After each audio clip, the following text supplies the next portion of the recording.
നമസ്കാരം, ഞാൻ ബീന വിജയൻ. എല്ലാവർക്കും കേരള റെസിപ്പിയിലേക്ക് സ്വാഗതം. ഇന്നത്തെ നമ്മുടെ ഡിഷ് ഒരു സ്വീറ്റായിട്ടുള്ള ഡിഷാണ്. എല്ലാവർക്കും പരിചയമുള്ളൊരു ഡിഷായിരിക്കണം. എന്താണെന്നല്ലേ, തമുക്ക് നേർച്ച എന്നൊക്കെ കേട്ടിട്ടില്ലേ? കുറേ പേരൊക്കെ ഇത് കഴിച്ചിട്ടുണ്ടാകും. അപ്പോൾ അതെങ്ങനെ ഉണ്ടാക്കാമെന്ന് നമുക്ക് നോക്കാം. ഈ തമുക്കിന് ആവശ്യമായ സാധനങ്ങൾ മട്ടയരിയാണിത്. മട്ടയരി, ചെറുപഴമാണ് വേണ്ടത്. ഇവിടെ ഞാൻ എടുത്തിരിക്കുന്നത് റോബസ്റ്റ പഴമാണ്. പിന്നെ ശർക്കരപ്പാനി, ആവശ്യത്തിന് തേങ്ങ, കുറച്ച് ജീരകം, കുറച്ച് ഏലക്ക. ഇത് എങ്ങനെ ഉണ്ടാക്കാമെന്ന് നോക്കാം. നമ്മൾ എടുത്തു വെച്ചിരിക്കുന്ന അരി നല്ല രീതിയിൽ കഴുകി ഇതുപോലെ വെള്ളം വാലാനായിട്ട് വെച്ചിരിക്കുകയാണ്.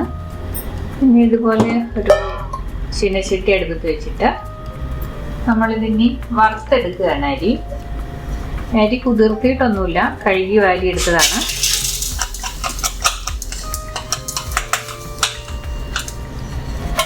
ഇത് നല്ല രീതിയിൽ പൊരിഞ്ഞു വരത്തക്ക രീതിയിൽ വറുത്തെടുക്കണം.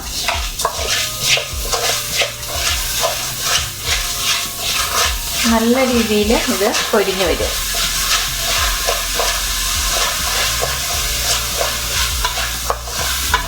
ഒത്തിരി പേര് ഈ വിഭവം കഴിക്കാത്തവരുണ്ട്, കഴിച്ചിട്ടുള്ളവരും ഒത്തിരി പേരുണ്ട്. എന്നാന്ന് വെച്ചാൽ ഇത് പള്ളികളിൽ ഒരു നേർച്ച വിഭവമാണ്. തമുക്ക് നേർച്ച എന്നൊക്കെ കേട്ടിട്ടുണ്ടായിരിക്കുമല്ലോ. കഴിക്കാത്തവരുമുണ്ട്. കഴിക്കാത്തവരുണ്ടെങ്കിൽ ഇത് ഒന്ന് ഇതുപോലെ ഉണ്ടാക്കി കഴിച്ചു നോക്കുക. ഈ അരി നല്ല രീതിയിൽ പൊട്ടി പൊരിഞ്ഞു വരും. അപ്പോൾ ആ സ്റ്റേജിൽ കാണിക്കാം. നമ്മുടെ അരി ഇതാ പൊരിഞ്ഞു തുടങ്ങി, പൊട്ടുന്ന ഒച്ച കേൾക്കാം. ഈ സമയത്ത് ഇതിനാവശ്യമായ ജീരകം ഇടുവാണ്. അതുപോലെ നമ്മൾ ഏലക്ക എടുത്തിരുന്നു, ഏലക്കായുടെ തരി ആവശ്യത്തിനിട്ടു. ഇത് ഈ കൂട്ടത്തിൽ നമ്മൾ പൊടിച്ചെടുക്കുകയാണിത്. ഇപ്പം ആയിട്ടുണ്ട്, നമ്മൾ ഓഫാക്കുകയാണ്. ഇത് ചൂടാറി കഴിഞ്ഞ് കഴിയുമ്പോൾ തീരെ നൈസല്ല. അപ്പം നമ്മളിങ്ങനെ പൊടി ഇങ്ങനെ പിടിക്കുമ്പോൾ അല്പം ഒരു തരി, പുട്ടുപൊടിയൊക്കെ ഇങ്ങനെ നമ്മളിങ്ങനെ പിടിക്കുമ്പോൾ അല്പം തരി ഉണ്ടല്ലോ, ആ രീതിക്ക് നമ്മൾ പൊടിച്ചെടുക്കുകയാണ്. ഇതൊന്ന് ആറിക്കഴിഞ്ഞിട്ട് ഇത് കഴിഞ്ഞിട്ട് ഇത് പൊടിച്ച് അരി വറുത്തത് നമ്മളിതുപോലെ ഒരു ബൗളിനകത്താക്കി നല്ല രീതിയിൽ പൊടിച്ചെടുത്തു. നല്ല രീതി എന്ന് പറഞ്ഞാൽ നമ്മളിങ്ങനെ പിടിച്ച് കഴിയുമ്പോൾ അല്പം ഇപ്പം തീർത്തും ഈ പത്തിരിയുടെയൊക്കെ പൊടി പോലെ അല്ല പൊടിച്ചിരിക്കുന്നത്, പുട്ടിൻ്റെയൊക്കെ പൊടി പോലെയാണ് പൊടിച്ചിരിക്കുന്നത്. ഇതൊരു ബൗളിലേക്ക് ഇടുകയാണ്. അതിനുശേഷം ഇതിലേക്ക് ആവശ്യത്തിന് തേങ്ങ ഇടണം. ചിരകിയ തേങ്ങയാണ്. തേങ്ങയൊക്കെ എത്ര മാത്രം ഇടുന്നു അത്രയും ടേസ്റ്റാണ്. അതൊക്കെ അവരവരുടെ ഇഷ്ടം അനുസരിച്ചിടാം.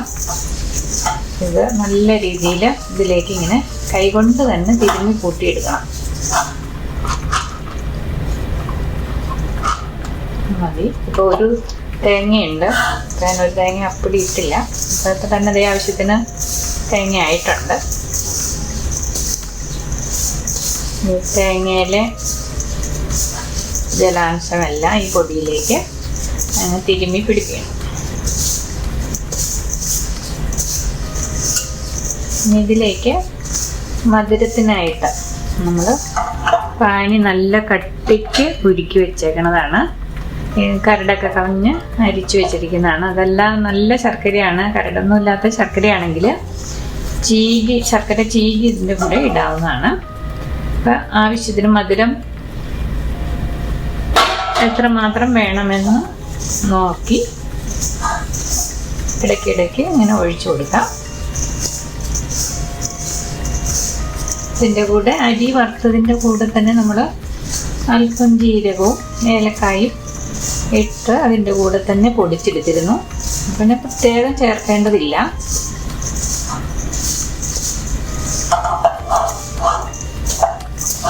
കുറച്ചും കൂടി ശർക്കര വേണം. ഇതിങ്ങനെ തിരുമ്മി നോക്കിയിട്ട് അതനുസരിച്ച് ഒഴിച്ചു കൊടുക്കുക.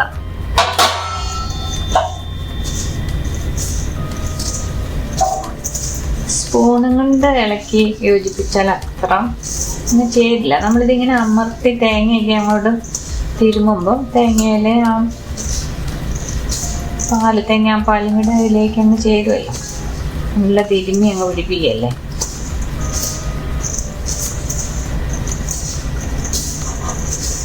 പിള്ളേർക്കൊക്കെ 4 മണി പലഹാരമായിട്ടൊക്കെ കൊടുക്കാറുള്ളത്. ഇതുപോലെ അരി അങ്ങ് വറുത്ത് പൊടിച്ച് വെച്ച് കഴിഞ്ഞാൽ നമുക്കിതുപോലെ തമുക്കാക്കാം, അല്ലെങ്കിൽ അരി ഉണ്ടാക്കാം.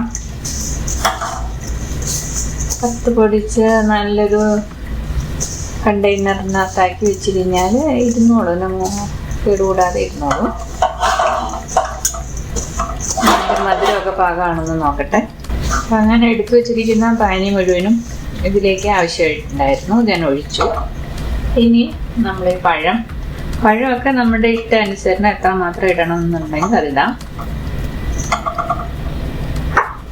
ഇതിന് ശേഷം നമ്മൾ കൈ വെച്ച് വേണ്ട, ഇതുപോലെ ഒരു സ്പൂൺ വെച്ച് ഇളക്കിയെടുത്താൽ മതി.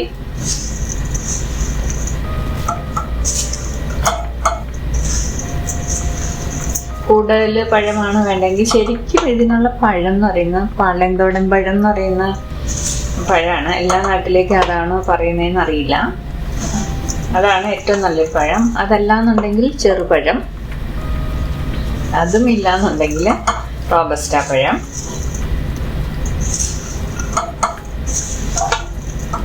അപ്പോൾ ഇത് പാകത്തിനുള്ളതായി. ഇനി കുറച്ചും കൂടിയും പഴം അരിഞ്ഞ് ചേർക്കണമെന്നുണ്ടെങ്കിൽ ചേർക്കാം കേട്ടോ. പഴമൊക്കെ എത്ര ചെന്നാലും നല്ലതല്ലേ.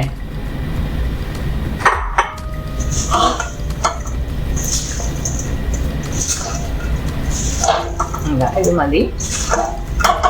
നല്ലൊരു തമുക്ക് റെഡി ആയിട്ടുണ്ട്.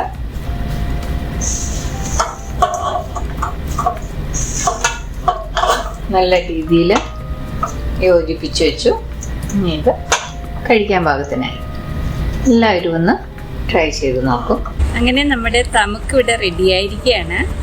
എല്ലാവരും ഒന്ന് ട്രൈ ചെയ്ത് നോക്കണം. നന്ദി.